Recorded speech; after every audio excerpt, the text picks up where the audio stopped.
Dito sa Philippine Idol, everything starts with a dream. May iba gusto sumikat. Yung iba naman, gusto naman makilala lang bilang mahusay na singer. At meron ding galing sa sikat na angkan, gustong makilala dahil sa sariling kakayahan.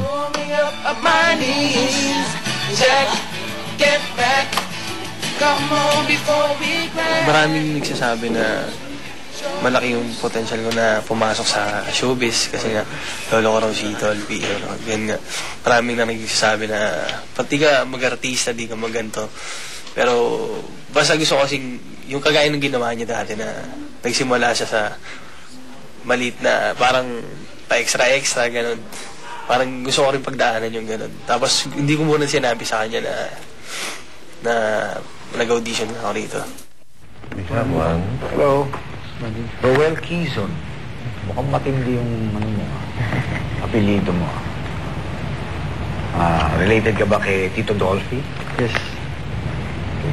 Baling father ko, si Freddy. Father mo si Freddy? I know your dad. You know, his dad passed away recently, no? Sige, Roel. Well, I'm a man of many wishes, and I hope my premonition misses. But what I really feel, my eyes won't let me hide, 'cause they always start to cry. 'Cause this time could mean goodbye, goodbye. Oh, I'm a man of many wishes, and I hope my premonition misses. But what I really feel, my eyes won't let me hide, 'cause they always start to cry. Mabuti na lang, hindi mo pinahiya ang lolo mo. Alright. Does your lolo know that you're joining? Hindi. Hindi. Now you're gonna tell him. Hindi pa siguro. Hindi pa? Hindi pa. What are you gonna tell him? Gusto mong surprise. So, you think this is another, challenge for you? Are you up to it? Next round? Next round. Alright, congratulations, bro. Gagaling ako pa. Alright, go practice, man. Thank you. Simula kay Ruel, sunod-sunod na male contestants na ang sinuwerte.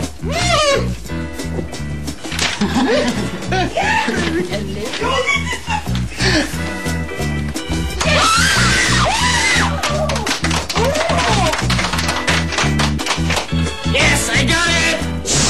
Pero ang mga babaeng nag-audition, tinapuan yata ng malas. You have to connect. There's no connection whatsoever. Medyo kulang. Dapat yung kanta na pipiliin nila, yung pagpasok nila, yung nakabigay na lahat, no? If I let you pass now, you're gonna be eaten by the others.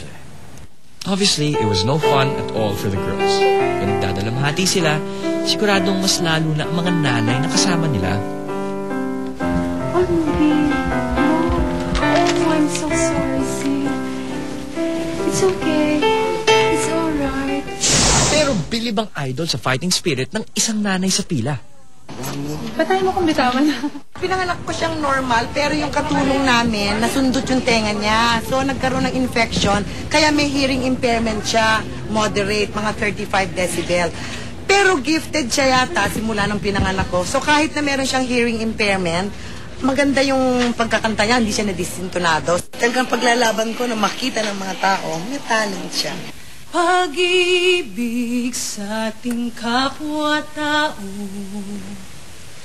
at laging magmahalan tayo, yan ang lunas at ligaya at pag-asa ng bawat kaluluwa.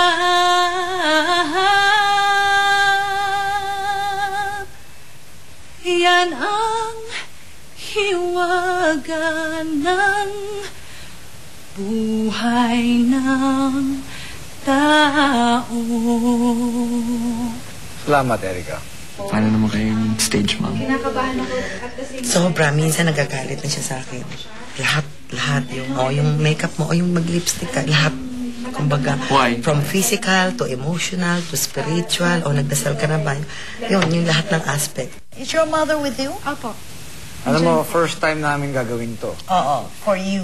Balita kasi namin, stage Mother mother. na siya. Sige, tawagin mo nga.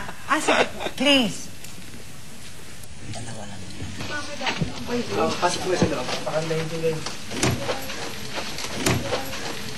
We called you in because we wanted to give our verdict to To your daughter. Erica. It's a yes for me, Mr. Chairman. It's a yes for Mamita. Ako, 90 kanina ang grade. Ngayon. Pero nalaman ko na meron kang hearing impairment pa. Inakyat ko pa, 100. Oh my God! Salamat po. Mr. C? Magaling mo. I like it. Salamat po. It's a yes. You'll go to the second round. Don't worry. Now you should be proud of your daughter, okay? Iba talaga ang power ng mother and daughter team. Isa lang ang makakatalbog dyan, ang power of love.